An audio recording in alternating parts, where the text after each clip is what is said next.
नमस्ते. रंग यशाचे या सदरामध्ये आपण सादर करत आहोत एक आगळीवेगळी मुलाखत कवयित्री रेश्मा यांची.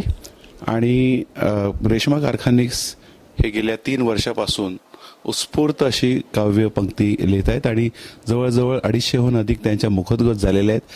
आपल्या या कार्यक्रमामध्ये तुमचं स्वागत. धन्यवाद. एकंदरीत ही संकल्पना आणि हे काव्यस्फुरण हे कसं काय अचानक साकारलं गेलं? खरं तर ते माझ्यासाठी पण एक कोडच आहे. कारण मी जसं तुम्ही म्हटलात की अगदी हल्लीच लिहायला लागलेले आहे आणि त्यापूर्वी माझा कवितेशी काहीही संबंध नव्हता. कवितेचा क सुद्धा मला माहीत नव्हता. आणि अचानकच एक दिवस मी काहीतरी मला अशा 2 ओळी सुचल्या आणि मी त्या ओळी उतरवून घ्यायला लागले आणि तसतशा मला त्याच्या पुढच्या ओळी सुचायला लागल्या आणि ती एक कविता सलग तयार झाली, माझ्या भेटीला आली. मला काहीच कळलं नाही. त्रयस्तासारखी मीच वाचायला लागले की अरे हे मी लिहिलं. म्हणजे साहित्य ह्याच्याशी काहीही संबंध नसलेली मी, माझी वोकॅबलरी पण अगदीच सुमार असलेली मी कविता कशी काय लिहिली, माझ्यासाठी पण एक कोडं होतं.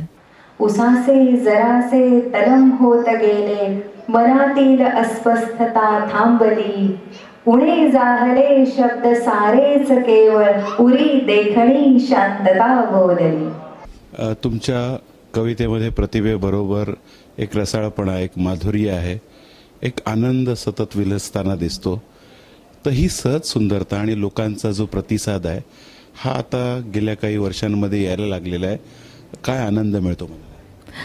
आनंद खूप मिळतो. कारण मला असं वाटतं की ज्या वेळेस एक ऐकणाऱ्याला वाटतं की अरे हे तर माझेच विचार आहेत, फक्त मला ते शब्दात मांडता नाही आले, त्यावेळेस ती कविता जिंकते. आणि ती तितकी सहज सोपी असेल तर ती मनाला भावते. म्हणून मला असं वाटतं की ह्या ज्या कदाचित माझ्या कविता खूप साध्या सोप्या अगदी मनामनातल्या आहेत म्हणून त्या तितक्या प्रचलित होत आहेत आणि लोकांना आवडत आहेत. तर त्याचा मला खूप खूप जास्त आनंद होतो. इथे दूरचे सूर येतात गाणी, कुठे सावळी बासरी वाजली.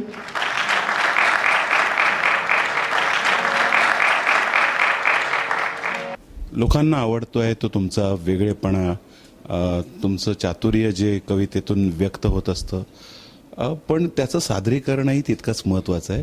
तुम्ही नुसतंच बोलताय ते महत्त्वाचं नाही आहे, पण काय बोलताय ते कसं बोलताय तेही महत्त्वाचं आहे. तर ही वेगळी कला कशी काय अवगत झाली? कला अवघत असं माहीत नाही. ती पण कदाचित त्या कवितेसोबतच, म्हणजे ती कविता येतानाच ती सोबत ती कलाही घेऊन आली असावी कदाचित. कारण तिला लोकांपर्यंत पोचायचं होतं माझ्या माध्यमातून असं मला वाटतं. आणि म्हणून कदाचित माझं सादरीकरणही तितकं प्रभावशाली झालंय. आपल्याच अंतर्गत असलेल्या मन आणि बुद्धीचं जो वेगळेपणा आहे तो सुद्धा तुम्ही दाखवून दिलाय. त्याच्याही पलीकडे जाऊन अतिशय महत्त्वाची जी गोष्ट तुम्ही सांगितलेली आहे की आपल्या आत्म्यातला जो अंतरात्मा आहे त्याला तुम्ही पुन्हा अवतार घेण्यासाठी जागृत केलेला आहे. हो, खरंच ती कृष्णाची जी कविता खूप जास्त प्रसिद्ध झाली, व्हायरल झाली. तिला म्हणजे माझ्या नकळत कोणीतरी ती व्हिडिओ म्हणजे असं फेसबुकवर पोस्ट केला आणि जवळजवळ फेसबुकवरच त्याला 5.5 लाख व्ह्यूज आहेत. 5.5 लाख व्ह्यूज. आणि व्हॉट्सॲप वगैरेचं तर काउंट माहीत नाही. पण ते मी जसं म्हणते नेहमी की ते कृष्ण हा कोणी एक देव किंवा व्यक्ती नसून ती एक वृत्ती आहे आणि ती प्रत्येकाच्या मनात आहे ती वृत्ती. आणि प्रत्येकाच्या मनात दडलेला कृष्ण, त्याला ते आवाहन आहे की तू पुन्हा ये, किंवा पुन्हा ये म्हणण्यापेक्षा आतच कुठेतरी जो दडून बसलेला कृष्ण आहे त्याला प्रत्येकाने जर बाहेर काढलं तर देवाकडे असा धावा करण्याची गरज नाही पडणार.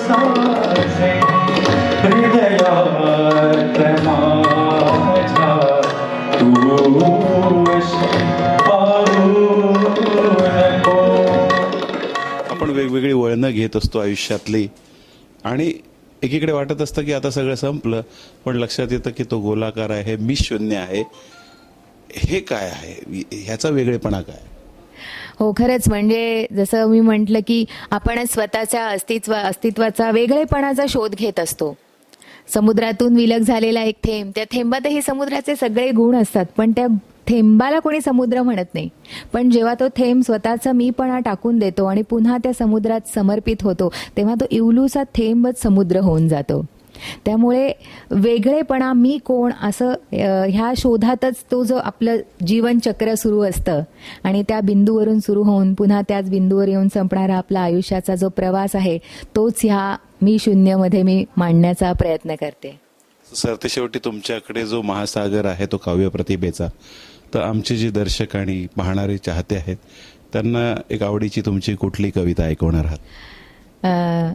शून्याचंच जसं म्हटलेलं आहे की ह्या उल्लेख शून्याचा, एका बिंदूवरून सुरू होऊन पुन्हा त्याच बिंदूवर येऊन संपणारा प्रवास, तर ते आपलं जीवन आहे आणि त्याचंच वर्णन करणारी एक छोटीशी कविता मी सादर करते. अखेरी इथोनीच आरंभ होतो, अखेरी इथोनीच आरंभ होतो, पुन्हा त्याच चक्रात गुंतून जातो. नको वाटतो कोंड मारा जिण्याचा, तरी परतुनी जीव गर्भात येतो.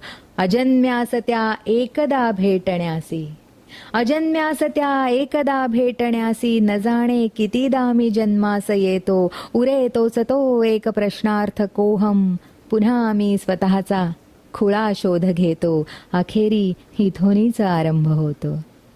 पुन्हा मी स्वतःचा घोळा शोध घेतो. हा न थांबणारा प्रवास आहे, पण इथे थांबणं गरजेचं आहे. रेश्माजी, तुम्ही वेळात वेळ काढून तुम्ही आम्हाला ही मुलाखत दिलीत आणि तुम्ही काव्य प्रतिभा लोकांसमोर मांडलीत, त्याबद्दल तुमचे विशेष आभार. धन्यवाद. आणि मी सगळ्यांना आवाहन करेन की तुम्ही जरूर सगळेजण मी शून्य ह्या कार्यक्रमाकरता या. तुम्हाला नक्की आवडेल, हे अगदी मी ठामपणे सांगू शकते. त्यामुळे तुम्हा सगळ्यांना मी शून्यसाठी आमंत्रण देते. धन्यवाद. धन्यवाद.